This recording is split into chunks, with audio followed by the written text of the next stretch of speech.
Chancellor Merz, has hablado repetidamente de la responsabilidad de Alemania en la seguridad europea. Esa responsabilidad no puede cumplirse mediante eslóganes, memoria selectiva o la constante normalización del discurso bélico. Las garantías de seguridad no son instrumentos unilaterales. Funcionan en ambas direcciones. Esto no es un argumento ruso ni estadounidense. Es un principio fundamental de la seguridad europea, explícitamente incorporado en el Acta Final de Helsinki, en el marco de la OSCE y en décadas de diplomacia posterior a la guerra. Alemania tiene el deber de afrontar este momento con seriedad y honestidad históricas. En ese sentido, la retórica y las decisiones políticas recientes se quedan peligrosamente cortas.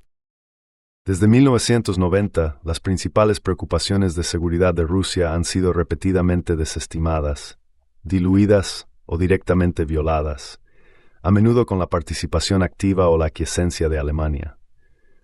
Este historial no puede borrarse si se quiere poner fin a la guerra en Ucrania, y no puede ignorarse si Europa desea evitar un estado permanente de confrontación. Al final de la Guerra Fría, Alemania dio a los líderes soviéticos y luego rusos garantías repetidas y explícitas de que la OTAN no se expandiría hacia el este. Estas garantías se ofrecieron en el contexto de la reunificación alemana. Alemania se benefició enormemente de ellas. La rápida unificación de su país dentro de la OTAN no habría tenido lugar sin el consentimiento soviético basado en esos compromisos. Fingir después que esas garantías nunca tuvieron importancia o que fueron meros comentarios informales no es realismo, es revisionismo histórico.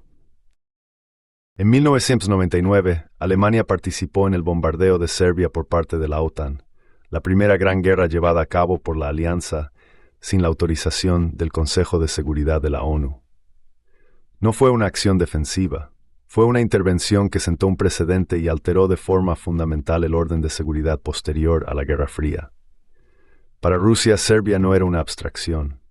El mensaje era inequívoco. La OTAN utilizaría la fuerza más allá de su territorio, sin la aprobación de la ONU, y sin tener en cuenta las objeciones rusas. En 2002, Estados Unidos se retiró unilateralmente del Tratado sobre Misiles Antibalísticos, una piedra angular de la estabilidad estratégica durante 3 décadas. Alemania no planteó ninguna objeción seria.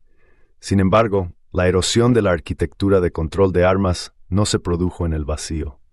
Los sistemas de defensa antimisiles desplegados más cerca de las fronteras de Rusia fueron percibidos con razón por Rusia como desestabilizadores. Descartar el perspectivas como para new idéntica de. En 2008, Alemania reconoció la independencia de Kosovo, a pesar de las advertencias explícitas de que esto socavaría el principio de integridad territorial y sentaría un precedente que tendría repercusiones en otros lugares. Una vez más, las objeciones de Rusia fueron desestimadas como un acto de mala fe, en lugar de ser tratadas como preocupaciones estratégicas serias. El impulso constante para ampliar la OTAN a Ucrania y Georgia, declarado oficialmente en la cumbre de Bucarest de 2008, cruzó la más clara de las líneas rojas, a pesar de las objeciones enérgicas, claras, coherentes y repetidas que Moscú había planteado durante años. Cuando una gran potencia identifica un interés de seguridad fundamental y lo reitera durante décadas, ignorarlo no es diplomacia, es una escalada deliberada. El papel de Alemania en Ucrania desde 2014 resulta especialmente preocupante. Berlín, junto con París y Varsovia, negoció el acuerdo del 21 de febrero de 2014 entre el presidente Yanukovych y la oposición, un acuerdo destinado a detener la violencia y preservar el orden constitucional. En cuestión de horas, ese acuerdo se vino abajo. Siguió un derrocamiento violento. Surgió un nuevo gobierno por medios extraconstitucionales. Alemania reconoció y retiró en Omerbring.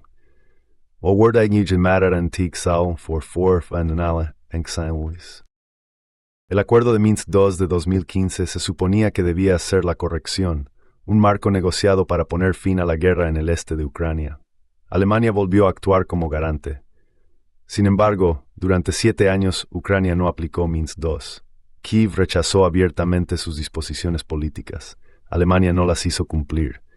Desde entonces, antiguos deftritats pies de otros braces now Ford your dies que fui tame mudminta mal que sui como medio dopiaren vapor. Solo esa admisión intervimis insercionar en un healing nord. En este contexto, las peticiones de más armas, una retórica cada vez más dura y una determinación cada vez mayor suenan vacías. Piden a Europa que olvide el pasado reciente para justificar un futuro de confrontación permanente. Basta ya de propaganda, basta ya de la infantilización moral del público. Los europeos son perfectamente capaces de entender que los dilemas de seguridad son reales, que las acciones de la OTAN tienen consecuencias y que la paz no se logra fingiendo que las preocupaciones de seguridad de Rusia no existen. La seguridad europea es indivisible. Ese principio significa que ningún país puede reforzar su seguridad a costa de la de otro sin provocar inestabilidad. También significa que la diplomacia no es apaciguamiento y que la honestidad histórica no es traición. Alemania entendió esto en su momento. La Ostpolitik no fue una muestra de debilidad, sino de madurez estratégica. Reconocía que la estabilidad de Europa depende del compromiso, el control de armamentos, los lazos económicos, peto por los intereses de seguridad legítimos de Rusia. Hoy Alemania necesita de nuevo esa madurez. Dejad de hablar como si la guerra fuera inevitable o virtuosa. Dejad de delegar el pensamiento estratégico en los argumentos de la alianza. Empezad a implicaros seriamente en la diplomacia, no como un ejercicio de relaciones públicas, sino como un esfuerzo genuino por reconstruir una arquitectura de seguridad europea que incluya, en lugar de excluir, a Rusia. Una arquitectura de seguridad europea renovada debe comenzar con claridad y moderación. En primer lugar, requiere un fin inequívoco de la ampliación hacia el este de la OTAN, a Ucrania, a Georgia y a cualquier otro estado situado a lo largo de las fronteras de Rusia. La expansión de la OTAN no fue una característica inevitable del orden posterior a la Guerra Fría. Fue una decisión política, tomada en violación de solemnes garantías dadas en 1990 y llevada a cabo a pesar de las repetidas advertencias de que estabilizaría Europa. La seguridad en Ucrania no vendrá del despliegue adelantado de tropas alemanas, francesas u otras europeas, lo que solo afianzaría la división y prolongaría la guerra. Llegará a través de la neutralidad, respaldada por garantías internacionales creíbles. El registro histórico es inequívoco. Ni la Unión Soviética ni la Federación Rusa violaron la soberanía de los estados neutrales en el orden posterior a la guerra. Ni Finlandia, ni Austria, ni Suecia, ni Suiza, ni otros. Neutraliteters vernen of rivales toward avleres en begros des idita perpertus. Nu es moritsep about fingieren pues a funcionar de. En segundo lugar, la estabilidad requiere desmilitarización y reciprocidad. Las fuerzas rusas deben mantenerse bien alejadas de las fronteras de la OTAN, y las fuerzas de la OTAN, incluidos los sistemas de misiles, deben mantenerse bien alejadas de las fronteras de Rusia. La seguridad es indivisible, no unilateral. Las regiones fronterizas deben desmilitarizarse mediante acuerdos verificables, no saturarse con cada vez más armas. Las sanciones deberían levantarse como parte de un acuerdo negociado. No han logrado traer la paz y han causado un grave daño a la propia economía de Europa.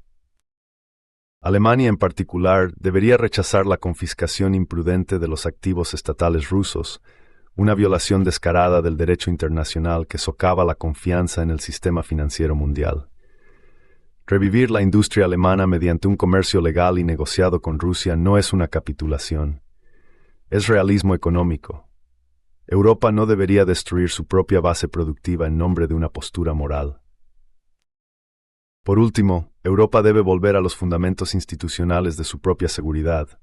La OSCE, no la OTAN, debería volver a ser el foro central para la seguridad europea, la creación de confianza y el control de armamentos.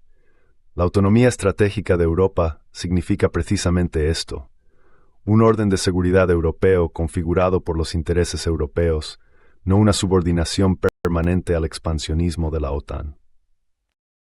Francia podría legítimamente ampliar su disuasión como un paraguas de seguridad europeo, pero solo en una postura estrictamente defensiva, sin sistemas desplegados hacia adelante que amenacen a Rusia.